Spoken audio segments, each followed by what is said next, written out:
The UMBC campus has the Erickson School, and the Erickson School has a specific approach to aging and organizations that serve older people and their families. And right here on this campus, we have faculty who have training and background in the field of aging and the challenges that come with aging. And we wanted to make sure that we were able to share some of that expertise with our fellow staff and faculty on the campus. Working in aging is wonderful because it's a way to be selfish and selfless at the same time. Right? We're taking care of our own old age by doing this, by the way. I don't know if you noticed that. But we're really trying to change the world in time for us to get there. As we grow up, we enter into agreements with our parents that we never knew we entered into. In the psychology jargon, it's called a covert contract. And you never know that the contract is there until you get dinged for violating it. When you talk about an older relative leaving a family home and moving to another environment, is you have to defuse the moral failure bomb. That if I leave the house, oh, this assisted living's nice and pretty, but if I leave, I'm on the down escalator, baby, and you know where it ends up. And if I stay in the house, we can pretend like nothing's changing. So part of what we're about is reframing the narrative and using a strength-based approach, reframing that to this is a place to go and live and experience vibrancy, thriving, within the context of who you are right now. The best compliment you can get from the care team is she's got a very involved daughter. If you're involved on a regular basis, on a non-emotional basis, and just say, look, it's a fact. I'm here with her. I'm going to be involved. I'm going to ask questions nicely, politely, fact-based, but you're not going to get me not to come here. So learn to live with me, because I'll be here as long as my mom is. Eyeballs equal quality.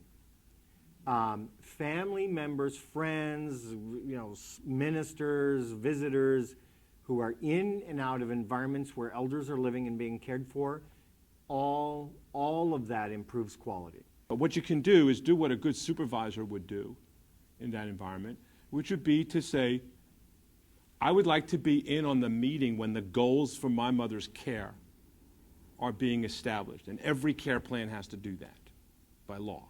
Professional geriatric care managers are probably the next best choice. These are, and there's an article in Sourcebook on them. They're primarily social work and nursing trained professionals, and families hire these folks to sort of be this objective eyes and ears for their loved ones. But where I really like care managers, their work, is a weekly visit where they write up a report on what happened. And this is great when mom is in California and you're in Baltimore. You can hire a care manager, keep her in California where her friends and family, where she's lived her whole life. The care manager gives you this up-to-date write-up. And the great thing is these care managers, they're like rock stars in these communities.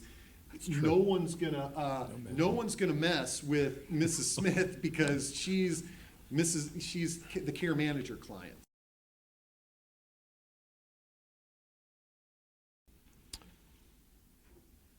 Denial is a very important defense mechanism. We use denial to keep ourselves from being overwhelmed by emotions that we can't handle. People deal with death in all sorts of ways. I think that if they're not accepting it, that's for them and their therapist, or them and their minister, or them and their doctor. But if they're not accepting it is precluding certain care decisions from being made, then you've got a very different kind of issue. Let's imagine a situation where someone you love has suffered a clearly life-limiting change, a big stroke, a massive development of acute illness, and it's very clear that their life is limited. What I emphasize to families is we stand right now together here at a decision point. On the one hand, as the doctor, I can give the person you love maximum care, maximum comfort. I can see that their lips are moist and that they have warm, dry bedding on and that their pain is treated. And I can take care of this person you love. Or, as a doctor, I can order that this person have maximum treatment. Okay? Now, maximum treatment does not come with maximum care. I am sorry to say. We are at a decision point.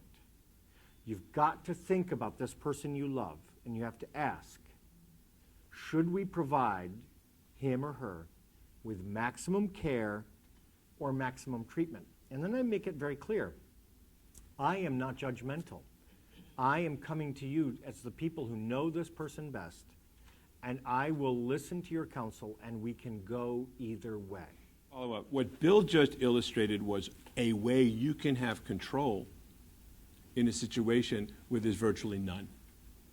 It takes this kind of agony and rearranging your thinking, not only about the facts of what's going on, but what's happening to your relationship with them that you're witnessing. So the fact that you are having a difficult time means that this is an important relationship that's being taken away from you. That's where you need the support. It's to be told, of course this feels terrible. Of course you feel stuck between a rock and a hard place.